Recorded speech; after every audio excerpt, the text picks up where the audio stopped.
정치 맞수다 시작하겠습니다. 오늘은 김진욱 전 더불어민주당 대변인, 김종혁 전 국민의힘 최고위원과 함께하겠습니다. 어서 오세요. 안녕하세요. 안녕하세요. 본회의가 열리자마자 또다시 필리버스터의 장이 된 국회 얘기부터 해보겠습니다.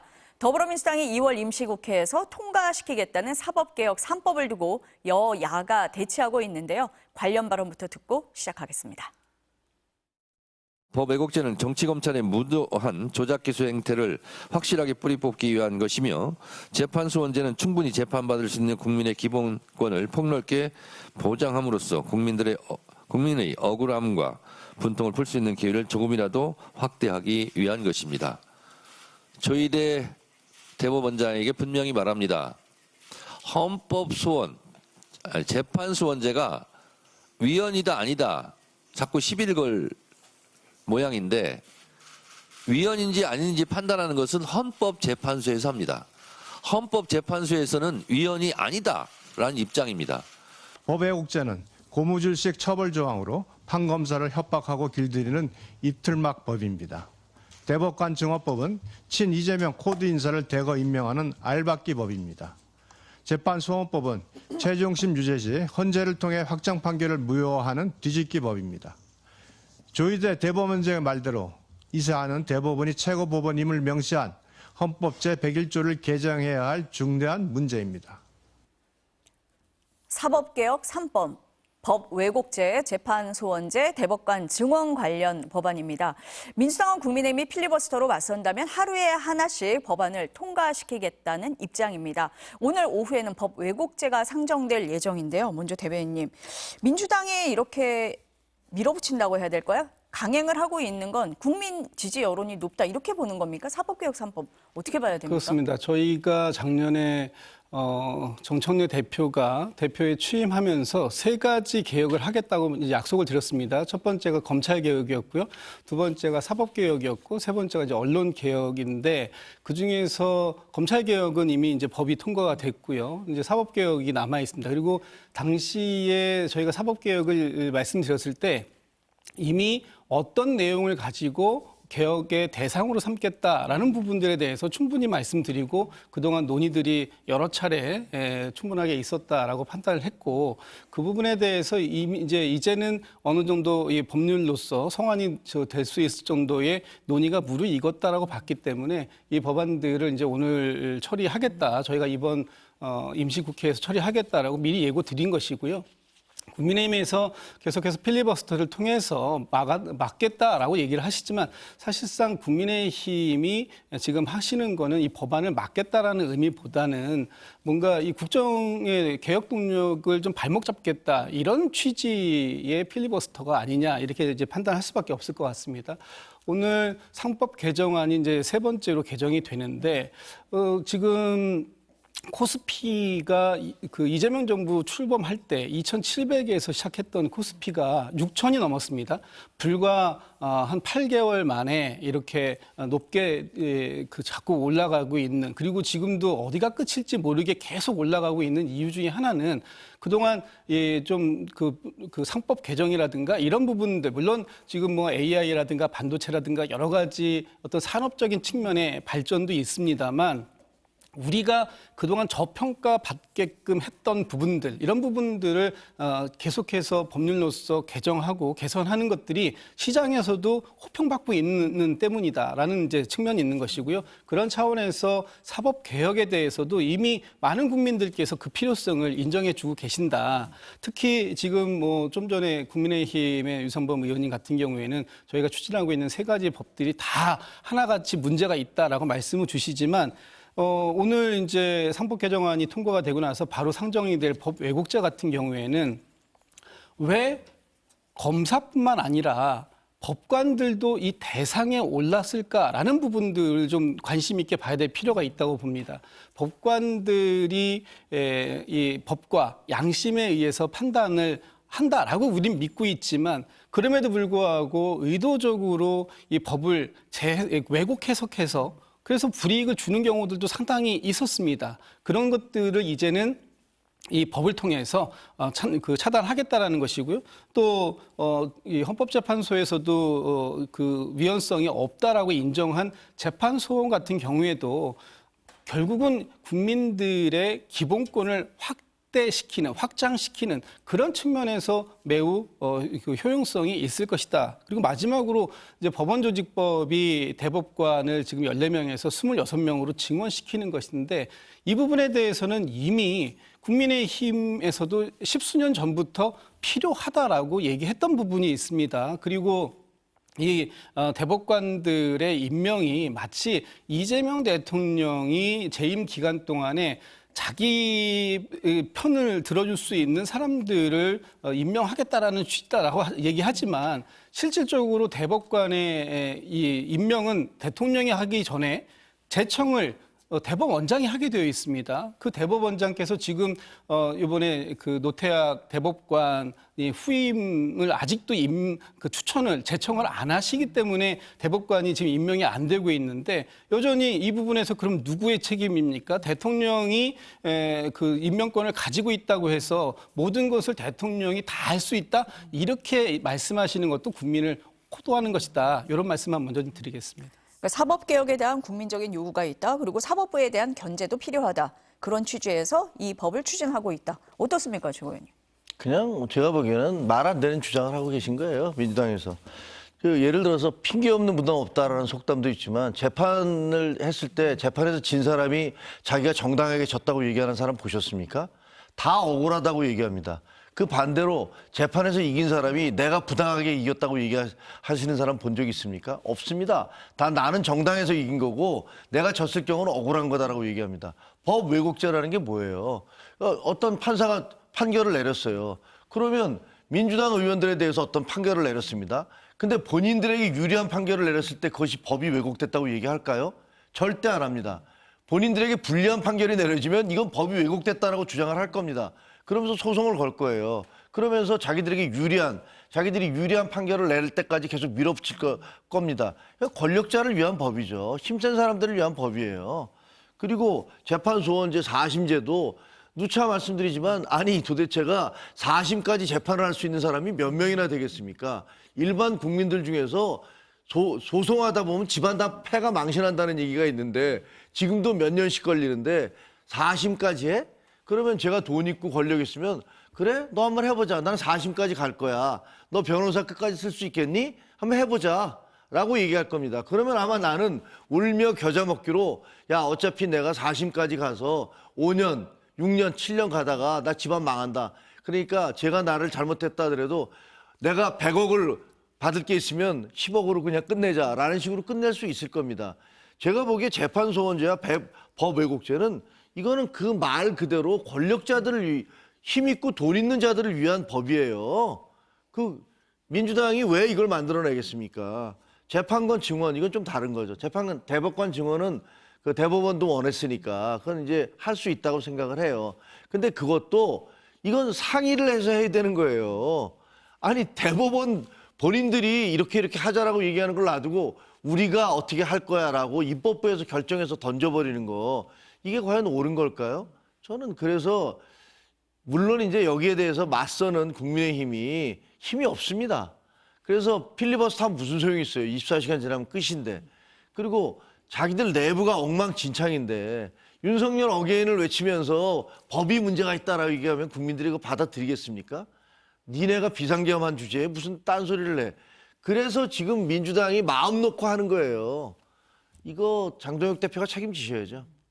최고위원님이 지금 민주당이 일방적으로 할 게 아니라 사법부와 상의를 좀 해야 된다라고 말씀을 하셨는데 전국 법원장 회의가 2시부터 열리고 있거든요. 그럼 여기서 오늘 입장을 좀 낼 거다 이렇게 보십니까? 입장을 내면 민주당이 좀 수용을 할 여지도 있다라고 보세요? 글쎄요, 뭐 수용할 것 같지는 않은데 뭐 아마 갑론을박이 있겠죠. 그렇지만 입장은 낼 거라고 생각을 합니다. 왜냐하면 법원 판사들의 입장에서는 이게 법 왜곡죄라는 게 전 세계에 도대체 몇 개 국가나 있는지를 잘 모르겠어요. 아주 소수의 국가에서 있다라고 얘기를 하고 그것이 제대로 적용되는 케이스도 아주 극소수라고 저는 알고 있거든요. 그럼 결국 이것은 일반 국민이 아니라 권력자들을 위한 법이고 4심제도 2개 국가, 독일하고 스페인인가 어디서 있는데 인용률이 1%더라고 1%. 그럼 1%를 위해서 지금 하겠다는 거 아닙니까? 그 1%까지 갈 수 있는 사람 몇 명이나 되겠습니까? 그래서 저는 이거는 이런 식으로 밀어붙이는 거는 굉장한 부작용을 낳을 수 있다라고 생각을 합니다. 조희대 대법원장이 며칠 전 출근길에 사실상 반대 입장을 밝혔었거든요. 그리고 오늘 법원장 회의가 소집이 된 겁니다. 어떤 입장을 낼까요? 어떻게 보세요, 대변인님은? 글쎄, 어떤 입장을, 어떤 회의가 있다면 그 회의의 결과에 대해서 입장을 좀 내지 않겠습니까? 그런데 저는 좀 전에도 제가 한번 말씀을 드렸습니다만 이 법 왜곡죄에 왜 이 검사들뿐만 아니라 법관들도 포함이 되게 되었을까라는 부분에 대해서 혹시 법원은 자성이라든지 성찰 같은 부분들이 있으셨었을까요? 저는 그런 부분들은 없었던 것 같습니다. 그러니까 지금의 법관들이 무오류적인 존재들인가라는 측면에서 본인들도 인간이기 때문에 실수할 수 있다는 걸 인정하시지 않습니까? 그렇다면 단순한 실수 정도가 아니라 이것을 의도적으로 왜곡해서 누구에게는 이익이 되고 누구에게는 피해가 되는 그런 부분들을 했다면, 그것도 의도적으로 했다면 이 부분에 대해서는 누군가 책임을 져야 되는 거 아니냐라는 부분이 이 법 왜곡죄 신설의 기본적인 취지라고 생각이 되고요. 지금 법원의 어떤 신뢰 이런 부분들이 상당히 저하되어 있습니다. 그거는 이제 지난 12.3 비상계엄 내란 사태를 이 법원이 심판해 가는 과정 속에서도 국민들께서 목도한 부분도 있습니다. 물론 결과적으로 지금 이게 윤석열 전 대통령에 대해서 무기징역이 선고되었지만 그 판결문이라든가 이런 부분들도 사실 저희가 납득하기가 이렇게 선뜻 상식적이다라고 판단되지 않는 부분들이 많이 있지 않습니까? 이런 부분들은 과연 법원은 어떠한 방식으로 개선해 나가겠다라는 뭔가의 어떤 그런 말씀들도 좀 오늘 같이 나누셔야지 지금 입법부가 법을 통해서 뭔가 제도를 좀 개선해 보겠다라고 하는 것에 대해서 무조건 반대만 한다라고 한다면 결국은 그동안의 사법부의 기득권을 지키겠다라는 쪽으로밖에 국민들에게 비춰지지 않을 것이다. 그런 부분들도 충분히 감안해서 오늘 회의에서 다양한 논의를 좀 진행해 보시는 게 어떠실까라는 생각이 듭니다. 근데 그 민주당은 특히 이제 그 국회의원들은 본인들은 아무런 잘못이 없는 무슨 엄청난 성스러운 존재라고 생각하시는 겁니까? 아니 법관들이 잘못하는 거 많죠. 그렇게 따지면 국회의원들은 어떻습니까? 국회의원들은 성찰과 자성을 얼마나 하십니까? 그걸 그렇게 남들한테 행정부나 사법부나 언론에만 손가락질 할 수 있을 정도로 민주당 국회의원들은 그렇게 완벽하시고 잘못하시는 거 없습니까? 저는 그렇지 않다고 생각해요. 누가 얘기한 대로 이 세상을 천국으로 만들려는 이상주의자들이 세상을 지옥으로 만들어가고 있다는 얘기가 있습니다. 그런 우를 범하시지 않기를 바랍니다. 그리고 법원 판결 잘못되는 거 이해할 수 없는 것들 많이 있죠. 사실 있습니다. 대표적인 거 이재명 대표가 그 위증교사 부분에 대해서 그때 재판부가 뭐라고 그랬습니까? 무죄 내리면서 교사는 했는데 그게 고의성은 없다. 그걸 누가 이해를 합니까? 교사라는 것 자체가 고의로 뭘 바꾸게 하는 건데 그때 판결 그렇게 나왔어요. 그럼 그때 민주당이 거기에 대해서 이것은 법을 왜곡한 것이다 이렇게 얘기를 하셨습니까? 자기들에게 유리한 것이니까 위대한 판결이다 이렇게 얘기하셨지 않습니까? 물론 국민의힘에서 그 반대로 얘기했습니다. 모든 사안에 대해서 자기와 이해관계가 있을 때 다 유리하게 해석해서 얘기합니다. 그러니까 사법부의 독립을 인정해줘야 되는 건 어떤 경우에는 그것이 마음에 들지 않는 판결이라 하더라도 우리가 받아들일 수밖에 없는, 그리고 나중에 그 사람이 잘못 판결을 했다 하더라도 그것 자체를 부인하기 시작하면 축구 경기에서 심판 필요 없다. 이렇게 얘기하는 거나 마찬가지예요. 그러니까 이런 식으로 밀어붙이는 것은 분명히 이 민주주의에 대한 반민주적인 행위이고, 그리고 저희가 한번 책에서 한번 찾아보세요. 독재 정권이 들어선 다음에 제일 먼저 하는 게 뭔지. 검찰과 사법부와 언론을 옥죄는 겁니다. 그건 교과서에 나오는 얘기입니다. 지금 현재 민주당 정부가 들어선 다음에 그런 행위를 가면 안 된다. 제가 꼭 이게 독재다라고 얘기하는 게 아니라 그런 식의 태도를 보이면 안 된다라고 말씀을 드리는 거예요. 지금 일방적으로 가면 안 된다라는 말씀을 계속하고 계신데 지금 속보 들어오는 거 보니까 2시부터 이제 그 전국 법원장 회의가 소집이 됐다라는 말씀을 드렸는데 법원 행정처장이 아마 모두 발언을 한 것 같습니다. 이 사법개혁 수기 과정에 사법부의 의견이 반영돼야 된다라고 지금 일단 얘기를 하고 논의를 진행하고 있는 것 같습니다. 어떤 내용으로 얘기가 나올지는 좀 지켜보도록 하겠습니다. 두 분도 이렇게 첨예하게 대립하시는 거 보니까 아, 국회에서 논의 과정이 좀 순탄치는 않겠다라는 생각이 듭니다. 근데 이 이슈 말고 또 부딪히는 이슈가 또 있습니다. 행정통합특별법입니다. 국민의힘이 반대하면서 어제 법사위에서는 전남, 광주 통합법안만 통과가 됐습니다. 지방선거를 앞두고 있어서 타협이 더 어려운 부분이기도 합니다. 근데 충남, 대전은 국민의힘이 완강하게 반대하고 있고 대구, 경북은 국민의힘 안에서도 좀 이견이 있다. 이렇게 보이거든요. 어떻습니까, 지금? 그 얘기 들어보니까 예. 대구 같은 경우는 이제 시의회에서 반대가 많대요. 근데 경북에서는 찬성이 많았다는 거예요. 그런데 지금은 또 어떻게 될지 모르겠습니다만 그 의총에서도 주호영 의원 같은 경우는 이거 가야 된다라는 식의 주장을 하신 것 같고 송원석 원내대표는 안 된다라고 얘기하면서 또 뭐 충돌을 했다고 하더라고요. 이게 사실은 지방선거를 앞두고 있기 때문에 굉장히 밀접 선거 때문에 서로 이해관계가 유불리가 예, 있잖아요. 예, 예. 당장 통합을 하면 한 명을 뽑아야 되지 않습니까? 두 명을 뽑다가. 그리고 대구 뭐 충남도 마찬가지고 대전 충남도 그렇고 광주는 저 통합되면 제가 한 명이 되는 거 아닙니까? 그러면 이런 입장, 뭐 민주당 입장에서 그럴 수도 있어요. 아니 우리는 통합해서 한 명 뽑는데 다른데 대구 경북은 두 명이네. 광역 단체장이 그리고 충남하고 대전도 거기도 두 명이네. 그럼 이거 뭐지? 이런 생각을 하실 수도 있어요. 사실 그런 이해관계가 걸려 있지 않다고 얘기할 수는 없어요. 근데 막 큰 흐름으로는 결국 메가시티로 가야 된다라고 우리 국민의힘도 주장을 했었잖아요. 부울경 메가시티 만들자, 광주 전남 메가시티 만들자 이렇게 얘기를 했고 서울도 메가시티 만들자 이렇게 얘기를 했었기 때문에 글쎄 저는 뭐 이게 제가 지금 당 적이 없으니까 오히려 편하게 말씀을 하실 수 있는 거 아닙니까? 그렇게 좀 가는 게 순리가 아닐까라는 생각은 드는데 당사자들이니까 저것도 그 지역에 사는 사람들이나 그 당사자들의 의견도 또 반영을 안 할 수는 없겠죠. 근데 민주당에서도 보면은 그냥 뭐 일방적으로 진행을 하기보다는 좀 고심을 하고 있는 것 같아요. 지방선거하고 맞물려 있어서 그런 부분이 있는 겁니까? 정리가 된다고 보세요? 어떻게 보세요? 저는 뭐 예. 이 부분에 대해서는 국민의힘에 전적으로 달려 있다 이렇게 봅니다. 국민의힘의 대전, 충남 단체장들께서 가장 먼저 통합이 필요하다라고 역설하시고 그 부분에 대해서 지역의 정치권의 의견, 지역 주민들의 의견을 모아내서 결국은 특별법을 발의하신 거 아닙니까? 그 부분을 이재명 대통령이 우리가 지금 주장하고 있는 소위 5극 3특 체제, 그래서 국토를 균형 발전시켜야 되겠다. 그리고 각 지역의 분권이라든지 아니면 지역이 자생적으로 활력소를 가질 수 있는 그러한 것을 추진해야 되겠다라는 것을 적극적으로 받아 안아서 대통령께서 다시 제안하신 겁니다. 그래서 광주, 전남, 또 대구, 경북 여기들도 그럼 우리도 하겠다라고 나서신 거 아니에요? 지금 선거의 유불리나 이런 부분들을 말씀하시는데 저희 광주 전남 지역에서 단체장이 2명에서 1명으로 줄었다고 해서 우리도 이거 못하겠습니다. 이렇게 말씀하지 않습니다. 왜냐하면 앞으로 5년 동안 20조 원이라는 어마어마한 이 규모의 자금이 지역으로 내려오고요.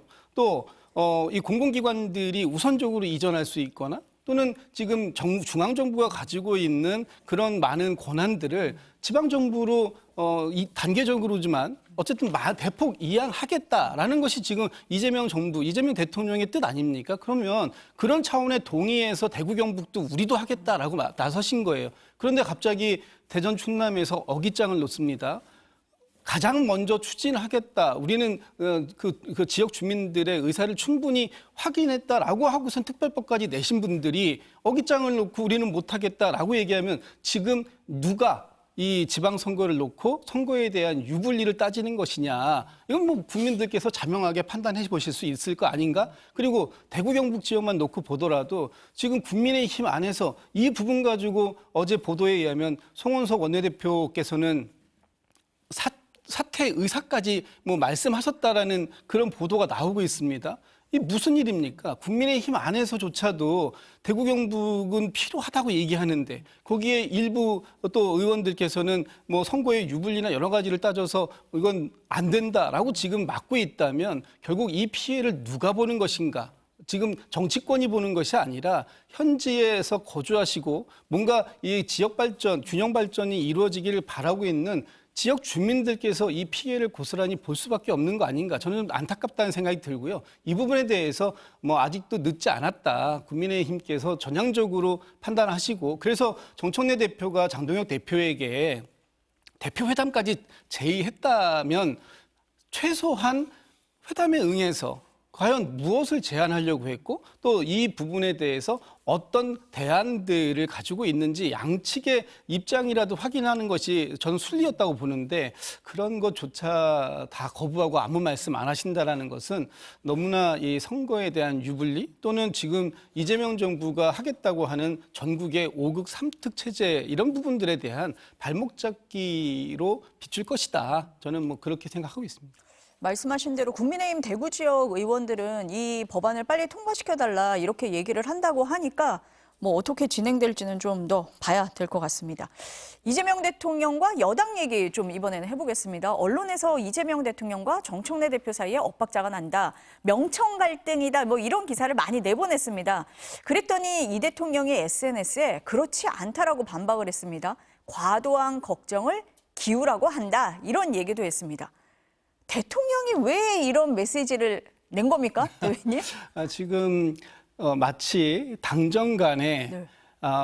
약간씩의 이견은 분명히 존재할 수 있습니다만 그게 이견 수준을 넘어서서 상당한 엇박자 그리고 큰 갈등 이런 것들이 있다고 여겨지고, 그 부분에 대해서 국민의힘도 뭐 정략적으로 공격을 하시는 부분도 있습니다만 더 나아가서 지금 민주당 지지층에서도 이 엇박자와 관련된 부분에 대해서 이게 지금 좀 저희가 볼 때는 조금 더 과도하다, 좀 과도한 정도로까지 나아가고 있는 거 아닌가? 이제는 어떻게 보면 이 지지층들이 하나로 힘을 결집해서 6.3 지방선거에서 큰 승리를 이루고 그것을 통해서 이재명 정부의 성공을 기약해야 되는 그런 시간에 서로가 갈등하고 반목하고, 그래서 결국은 그것들이 마치 존재하지 않는 갈등이 현상으로 나타나고 있는 것처럼 이렇게 공격하고 있는 국민의힘의 프레임에 저희가 그냥 같이 딸려 들어가는 거 아닌가? 아마 이런 걱정들이 있으셨던 것 같아요. 그래서 대통령께서 오늘 당은 당의 일을 하면 되고 청와대는 청와대 일을 잘하면 된다. 또 대통령은 뒷전이 된 일도 없고 그렇게 느낀 적도 없다라고 당신께서 직접 대통령께서 메시지를 정리해서 이 논란의 종지부를 찍고자 하신 게 아닌가 싶습니다. 어떻게 해석하세요? 역설적인 거죠, 뭐. 그러니까 대통령이 나서서 진화에 나서야 할 만큼 당내 상황이 심각하다.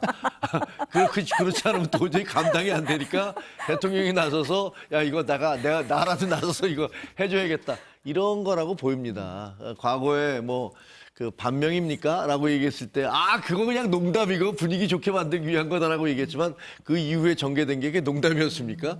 얼마나 심각한 상황으로 계속 번져갔었습니까? 그러니까 지금 대통령이 저렇게 말씀하신 것도, 야, 제발, 니들 이렇게까지 가면 우리 큰일 난다.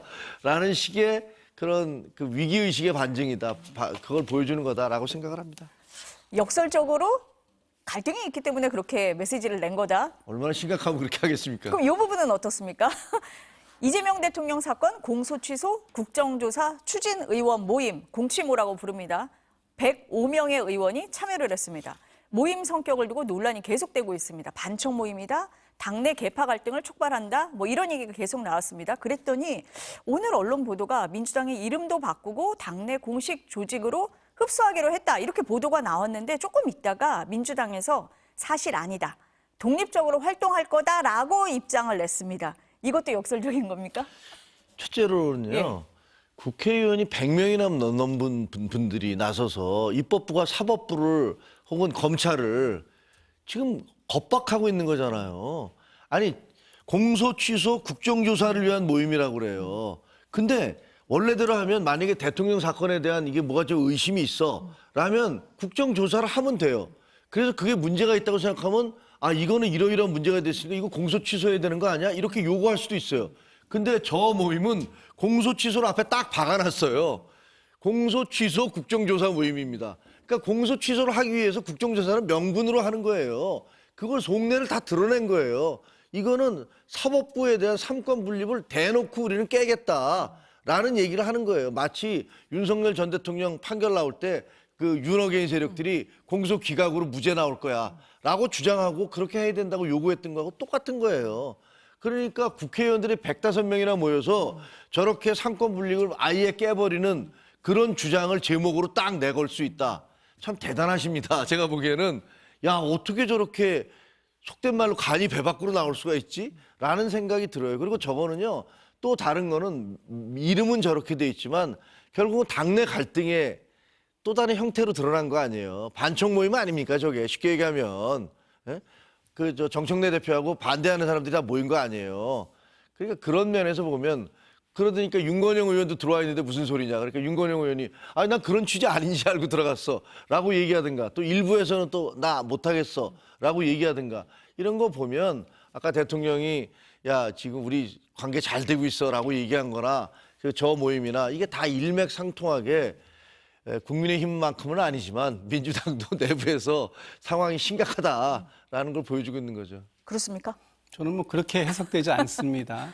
지금 오늘 이제 이 공취모 모임을 당의 조직으로 흡수하겠다. 그래서 더 크게 만들겠다라고 해가지고 오늘 최고위에서 이 윤석열 정권 조작 기소 및 공소 취소 국정조사 추진위원회라는 부분들을 공식적으로 이제 만들기로 했고요. 거기에 그 대표를 원내대표께서 맡기로 그렇게 이제 했다고 이제 보도가 나오고 있는데 그 이후에 일부 또 그 이 공취소 모임은 모임대로의 또 의미가 있으니 이거는 그냥 유지하겠다라고 지금 이제 그 얘기도 나왔고 그리고 또 제가 지금 여기 방송 들어오기 직전에 네. 보니까 대표적이다고 얘기를 붙일 수 있을지 모르겠습니다만 친명이라고 하는 김기표 의원 또는 부승찬 의원 이런 분들은 SNS를 통해서 본인들은 이제 이 공소 취소 모임을 떠나겠다. 왜냐? 이 부분이 그동안 개파 모임으로 오해받는 부분들이 있었는데 당에서 공식적으로 이 공소 취소 국정조사 추진위원회를 만들었으니 이제 그 위원회를 통해서 활동하는 게 좋겠다. 이런 취지의 지금 이 메시지들이 나오고 있습니다. 그렇기 때문에 이 부분에 대해서 그래도 의원들께서는 뭐 연구 모임, 공부 모임 얼마든지 다양하게 모임들을 만들고 스스로 자체적으로 활동할 수 있는 그런 사람들이기 때문에 이것이 마치 지금 현재 당의 주류와 또는 소위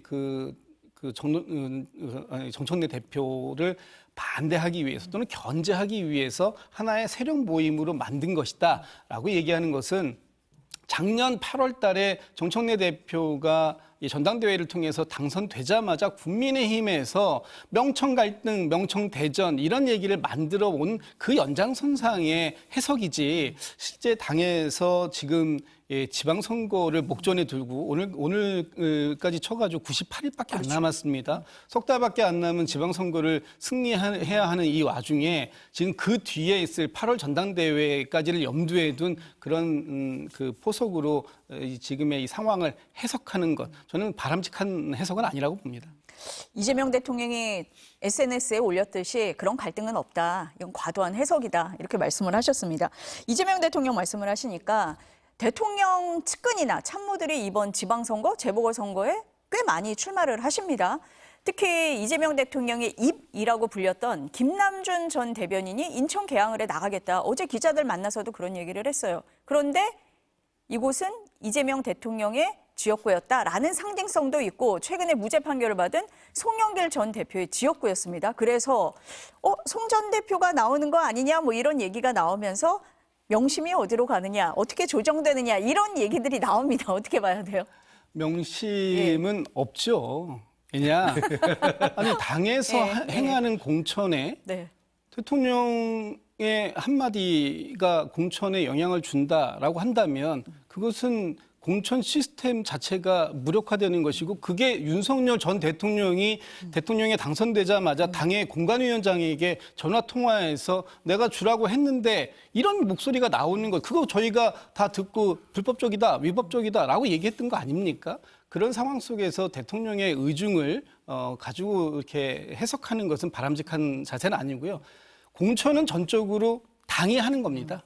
그리고 당의 지도부 그리고 공천관리위원회에서 책임지고 하는 것이고 공천의 제일 목적은 그 지역에서 승리하기 위해서 가장 경쟁력 있는 후보를 국민들께 내보이는 이 과정을 제대로 해내면 되는 것이지 그것이 누구는 누구의 측근이다, 누구의 복심이다 이런 것으로 해결되는 건 아니라고 보고요. 저는 지금 송영길 대표나 또는 김남준 전 대변인 두 분 모두가 다 훌륭한 자원들이라고 보고 특히 우리 민주당에서 이재명 정부의 성공을 위해서 상당한 역할들을 하실 수 있는 분들이다. 이분들이 적재적소에 배치돼서 승리를 일구어낼 수 있게끔 만드는 것 이것이 지도부의 역할이고 당의 역할이다라고 저는 생각하고요. 그 과정들 속에서 지금의 이 과정들이 경쟁적으로 보일 수는 있겠습니다만 저는 잘 정리해낼 것이다. 그런 또 기대감도 가지고 있습니다.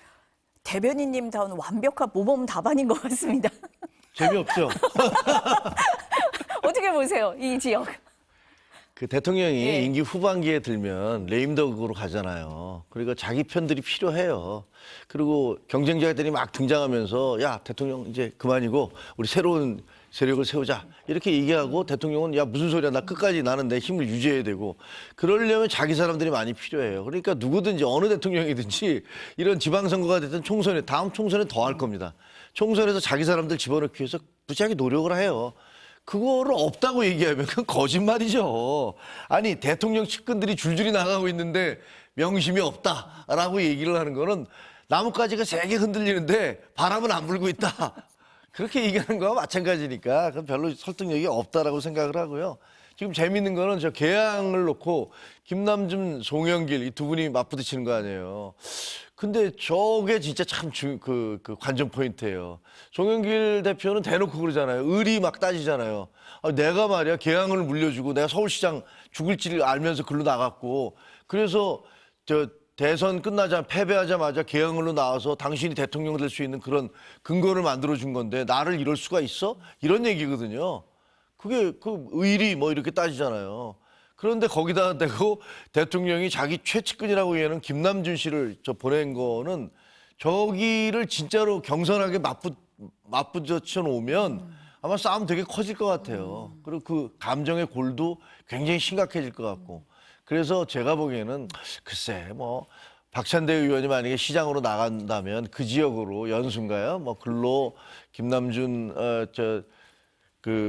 대변인을 보내지 않을까 싶은데 일각에서는 아니야. 지금 저런 걸로 봐서는 송영길 보고 절로 가라 그럴 거야. 이렇게 얘기도 하더라고요. 그래서 어떻게 될지는 저도 잘 모르겠어요. 관전 포인트일 것 같기는 합니다. 뭐 경선을 치르게 될지 아니면은 한 사람이 다른 쪽으로 옮기게 될지 뭐 지켜보도록 하겠습니다. 어제 국회 본회의에서 강선호 의원에 대한 체포 동의안 통과가 됐습니다. 그런데 민주당 의원들 중 상당수가 반대표를 던진 걸로 지금 계산이 됩니다. 무기명이니까 알 수는 없는데 그렇게 계산이 되거든요. 어떻게 보고 계세요? 어제 한 260여 분이 투표에 참여해서 찬성이 163표인가요? 그리고 반대가 한 87표 정도 나왔다고 하니까 이 87표의 반대표를 던지신 분들이 거의 대부분이 민주당 소속의 의원들이 아니시겠느냐 뭐 이런 지금 해석들을 하시는데 뭐 저는 뭐 가능성은 높지만 그것을 저희가 뭐 무기명으로 했기 때문에 확인할 방법은 없습니다. 아마도 저는 이런 것 같습니다. 그 강선우 의원이 지금 당에 정말 크게 누를 끼친 건 맞죠. 강선우 의원이 또 본인이 돈을 수수했다라는 거 목소리도 나왔고 또 그 반환했다라고 얘기하는데 그럼에도 불구하고 어제 본인의 신상 발언을 통해서 했던 얘기들 또는 이 지금 올라오기 전에 민주당의 전체 의원들께 친전을 써서 자세하게 내용들을 해명했던 것들 그중에 일부는 좀 그 부분들이 좀 동의가 되신 부분들도 있지 않을까. 그리고 굳이 지금 모든 이런 상황들이 거의 대부분 밝혀져 가고 있는 상황들 속에서 꼭 구속까지 필요한 것인가? 라는 부분에 있어서 한번 판단을 해보자라는 생각을 하신 분들도 있고요. 어차피 여기에서 통과가 될 거는 거의 사실 기정사실처럼 받아들이는 분위기 아니었습니까? 왜냐하면 저희가 의원들께 자유투표를 말씀을 드렸지만 그 자유투표라는 게 국민의 눈높이를 벗어나는 범위 바깥에서 하라는 얘기는 아니었을 겁니다. 국민들께서 생각하시는 법감정, 그다음에 지금 현재 언론을 통해서 확인되고 있는 내용들 이런 부분들을 잘 판단해 주십사라는 것이었고 또 이제 법원에서도 영장 심사를 또 받게 될 테니까 거기에서 만약에 이거는 뭐 도주나 증거 인멸의 우려가 없어서 굳이 구속까지 해야 할 정도는 사안은 아니다라고 판단을 할 수도 있기 때문에 각자 본인들이 생각하신 정도의 그 어떤 무게만큼 투표로 하신 게 아닌가. 여기에 무슨 뭐 팔이 안으로 굽는다든지 또는 그 너무 동정이 좀 과했던 거 아니냐, 너무 편을 들어준 거 아니냐 이런 비판은 좀 글쎄요 그런 정도까지 나갈 이유는 없을 것 같습니다. 어떻게 보셨어요, 최 의원님은? 글쎄요. 그러니까 저분이 강선우 씨가 어저께 그걸 들으면서는 저분은 자기가 피해자라고 주장하고 있네. 뭐 이런 생각이 들었어요. 나한테 계속 돈을 가져왔는데 3억을 가져왔는데 내가 그거를 돌려주고 뭐 이렇게 얘기를 하시더라고요. 정말 나는 받기 싫은 거를 저렇게 가져오는 저 사람들에 맞서서 내가 이렇게 희생을 하고 나는 피해자야 라는 식의 얘기를 하더라고요. 기가 막히더라고요. 그 김병기 원내대표하고 녹음된 내용 살려주세요 뭐 이러면서 그 했던 그것을 기억하고 있는 국민들이 보면 참 가당치도 않을 겁니다. 근데 그런 강선우 의원에 대해서 87표나 가면 안 돼라고 주장한 거잖아요. 저게 자기 식구 감싸기 아니면 뭡니까? 제가 보기에는 국회가 참 열일하고 있다. 남들한테는 그렇게 손가락질하면서 자기들은 참 잘하고 있다. 이런 생각이 듭니다. 구속영장 실질심사 날짜가 이제 곧 잡힐 것 같은데요. 그 내용도 좀 지켜보도록 하겠습니다. 국민의힘 얘기를 안 할 수가 없습니다. 당내 소장파들이 오늘 의총을 다시 열어달라고 요구를 했는데 당 지도부에서는 이 필리버스터 전국에 끝나는 3월 3일 이후에 열겠다라는 입장인 것 같습니다. 어떻습니까? 너무 한가하지 않습니까? 한가하죠. 네. 한가하다 못해 한심하죠. 어쩌려고 저런지 잘 모르겠습니다. 지금 뭐 여기저기서 난리 법석인데 그 당내가 완전히 그냥 4분 5열 있는 상황이잖아요. 거의 만인에 대한 만인의 투쟁처럼 벌어지고 있습니다. 그리고 장동혁 대표가 등장한 이래로 국민의힘 윤리위원회가 정적들을 제거하는 숙청 도구가 돼버렸어요. 그래서 지금 보면 한동훈 대표 전 대표도 그런 그 윤리를 통해서 제명했고 저도 제명을 했고 그다음에 배현진 의원도 그걸 통해서 서울시당 위원장에서 쫓아냈고 근데 이번에는 또 그 장동혁 대표가 윤어게인을 외쳤을 때 그거 안 된다. 장 대표 책임지고 사퇴해야 된다라고 했던 25명의 그 원외 당협위원장들에 대해서 어저께 저녁에 보니까 한 50명 정도가 원래 52명이다가 2명이 빠졌다고 그러더라고요. 50명 정도의 또 다른 원외 당협위원장들이 이 25명을 윤리위에다 제소하겠다. 뭐 이렇게 나오고 있어요. 이건 북한도 아니고 5호 담당제도 아니고 예를 들면 원외 당협위원장들은 다 힘없고 춥고 배고픈 사람들 아닙니까? 당 지도부에서 언제든지 날아갈 수 있는 사람들이고 그러니까 서로의 끈끈한 뭐가 있었어요. 근데 이제는 서로 손가락질하는 거잖아요. 아니 당 정치인들이 자기의 정치적 의사를 표시하면서 누구를 지지한다, 누구를 반대한다, 물러가라. 얼마든지 할 수 있거든요. 민주당에서도 계속하고 있잖아요. 정청래 대표 물러가라, 그만둬라. 그러면 그분들 전부 다 윤리위원회 제소해서 다 당직 쫓아내고 제명해야 됩니까? 말도 안 되는 무슨 북한을 방불케 하는 5호 담당대처럼 야 우리 가족이든 친척이든 우리 수령님 비판하는 건 어쩔 수 없다. 내가 살려면 고발해야 되니까 이해해줘. 이런 느낌이 들어요. 그래서 당이 정말 완전히 엉망진창이 돼가고 있고 여기에 대한 가장 큰 책임은 장동혁 대표가 있는 거죠. 그리고 그 위로 가면 윤석열 전 대통령에게 있는 거고 윤석열 전 대통령과 그 제가 보기엔 그냥 망령인데 그 망령에 사로잡힌 사람들이 국민의힘을 거의 그 정통 보수정당 국민의힘을 거의 수렁도 아니고 거의 무적행으로 지금 빠뜨리고 있다. 그런 생각이 듭니다. 이 상황 어떻게 보고 계십니까, 대변인님은? 저도 좀 답답하죠. 왜냐하면 네. 저희가 비록 경쟁의 정당이지만 그 정당이 민주적으로 그리고 국민들에게 어느 정도 국민들의 여론을 반영하는 그런 정당으로 기능하기를 좀 바라는데 지금의 국민의힘의 모습에서 그런 부분들을 찾기가 너무 어렵다라는 생각이 듭니다. 좀 전에 뭐 저보다 더 심하게 비판의 말씀을 주셔서 제가 이제 뭐 더 드릴 말씀은 없지만 조금만 첨언을 드리면 지금 장동혁 대표가 윤석열 전 대통령의 1심 선고가 끝나고 나온 뒤에 이어서 나온 메시지는 사실상 윤어게인 노선을 가겠다라는 선언에 다르지 않다라고 보여지고요. 그런 부분들에 대해 있어서 당에서 지금 노선을 명확하게 하고 가자. 특히 지방선거에 참여하는 사람들, 지방선거를 앞두고 있는 사람들이 이 상태로는 선거를 치를 수가 없으니 지금의 당의 노선에 대해서 근본적인 어떤 이 전환이 필요하다라고 얘기하는데 지금 장동혁 대표는 꿈쩍도 하지 않지 않습니까? 그리고 오히려 그런 제안의 말을 비판적으로 했다라는 이유로 계속해서 윤리위. 지금 국민의힘은 윤리위 전성시대 같아요. 모든 것이 다 윤리위로 갑니다. 그리고 윤리위를 통해서 소위 지금 좀 전에 말씀 주셨던 것처럼 정적제고, 숙청 이런 거는 과거 우리가 북한에서나 듣던 얘기들인데 이런 것들이 지금 국민의힘 출신의 인사들에서 이런 얘기가 나온다라고 한다면 얼마나 비정상적으로 비민주적으로 정당이 지금 운영되고 있느냐 하는 부분에 대해서도 보실 것 같고요. 어쨌든 지금 이제 98일밖에 안 남은 지방선거를 치르는 과정 속에서 지금 장동혁 대표 그리고 이정현 공관위원장 이런 분들이 당과 생각을 똑같이 하는 사람들만 공천하겠다라고 한다면 결국은 국민의힘은 윤어게인 노선을 지향하는 분들만 출마할 수밖에 없는 상황이 될 것이고 그런 것들이 국민들께는 상당한 심판의 대상이 될 수 있다라는 측면에서 지금의 국민의힘의 이런 모습들은 상당히 실망스러울 수밖에 없는 모습이다 이런 말씀을 드리고 싶습니다. 대변인님이 지금 윤리위 전성시대다 이런 말씀을 하셨는데 한동훈 전 대표가 오늘부터 사흘 동안 대구 방문하잖아요. 그렇습니다. 대구 방문에 동행하는 의원들을 또 윤리위에 제소하겠다라고 하더라고요. 대한민국에 무슨 거주 이전의 자유가 없습니까? 아니, 그러니까 모르겠어요. 그러니까 이게 무소속이 됐으니까 네. 전 당대표지만 무소속이 됐는데 왜 가느냐? 가면 어떻습니까?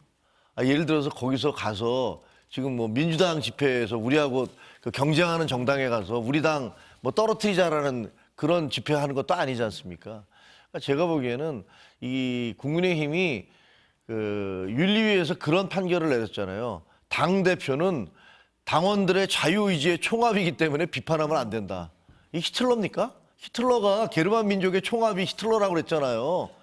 도대체 무슨 근거로 그런 얘기를 하는지 2026년도에 그런 얘기를 어떻게 감히 할 수가 있죠? 그렇게 뻔뻔하게 어떻게 그렇게 민주주의를 말살하는 단어들을 써가면서 발표를 할 수 있을지 모르겠어요. 그다음에 그 주장대로 가는 거예요. 당대표의 마음에 안 드는 사람들은 다 윤리위에 징계하거나 당대표 물러나라든가 당대표 잘못했다는 사람들은 다 징계하겠다는 거 아닙니까? 이거 제가 보기에는 오래 못 갑니다. 이렇게는 대한민국에서 이런 식으로 국민들이 용서하지 않아요. 그 자기들끼리 모여서 윤어게인 세력과 장동혁 대표와 이런 사람들이 모여서 지금 만세 부르고 있지만 저는 그 결코 오래 갈 수 없다고 생각합니다. 어제 4선 이상 중진들이 모였잖아요. 장 대표하고 면담을 하겠다라고 얘기를 했는데 그 자리에서는 뭔가 좀 해법을 찾겠습니까? 쉽지 않죠. 그러니까 왜냐하면 용기들을 내야 되잖아요. 누군가 용기를 내야 되잖아요. 저는 그 장동혁 대표가 전당원 투표합시다 뭐 얘기하면서 내일까지 당직 걸고 이거 해 뭐 이렇게 얘기했지 않습니까? 근데 제가 좀 우습게 그때는 제명되기 전이니까 나 당협위원장 걸고 내가 하겠습니다라고 얘기했지만 의원들이 같이 해주셨어야 돼요. 당대표가 이런 식으로 그 당원들을 겁박하는 것은 있을 수 없는 일이다라고 해야 되는데 지금 뭐 그 얘기가 좀 나오는 건 대안과 미래 25명 되는 그 중에서 이제 그 초재선의 의원들 몇 명만이 얘기하고 있을 뿐이고 그 이전에 윤석열 전 대통령 그 비상계엄 이후에는 우리 당이 중진의 힘이라고 얘기할 정도로 중진들이 다 쥐고 흔들었지 않습니까? 나경원, 윤상현 뭐 이런 사람들 큰 소리 목소리 내고 그랬지 않습니까? 다 어디가 있습니까 지금? 아예 그러면 그래 우리 윤호개인 당으로 가자라고 얘기를 하시든가 그것도 아니고 그러면 일로 가면 안 된다라는 것도 아니고 그냥 앉아서 이것저것 눈치 보면서 나에게 기득권에 이익이 되는 것들만을 찾아가시는 게 아닌가. 그게 무슨 중진의 힘이라고 얘기할 수 있는 건지 참 답답합니다. 뭐 해법을 찾을 것 같으세요, 대변인님? 찾기가 어려울 어렵다? 겁니다. 예. 네, 지금 중진들 그 간담회 하는 자리에서 뭐 고성도 나왔다라고 하지만 결국은 뭔가 이 만남이 있고 나면 그 다음이 있어야 되는 거지 않습니까? 해법이 나와야 되는데 그런 해법이 지금 나올 만한 상황도 아니고 자기 보신하기에 급급해 하는 것이 아닌가. 지금 뭐 언론에서 분석하는 건 어차피 뭐 다음번 공천에서 나만 그 자리를 잘 지킬 수 있으면 뭐 나만 아니면 돼라는 식의 이런 생각들을 가지고 있기 때문에 지금의 장동혁 대표의 어떤 이 노선 이런 부분들에 대해서 적극적으로 이렇게 뭐 반론을 제기하거나 새로움을 얘기하자라고 얘기하는 사람들은 없는 것 같고요. 그리고 뭐 그 어젠가요? 그제 있었던 의원총회에서 너무나 절박감들이 안 보이는 거 아닙니까? 지금 그 서울시장, 오세훈 서울시장 또는 다른 이번 지방선거에 출마하시는 분들이 현장에서 느끼는 위기감을 굉장히 강력하게 지도부에 전달하고 있음에도 불구하고 그거 이겨낼 능력 안 되는 사람들은 다 교체할 거야 라는 식으로 얘기한다면 결국은 뭐 지금은 백약이 무효한 그런 상황이 아닌가? 더 이상의 논의, 논쟁 이런 것들을 통해서 국민의힘의 미래를 결정 지을 수 있을까라는 부분에서 상당히 회의적이다 이런 말씀 드립니다. 변화를 찾기는 쉽지 않아 보인다라는 게 두 분의 결론인 것 같습니다. 오늘 말씀은 여기까지 듣겠습니다. 감사합니다.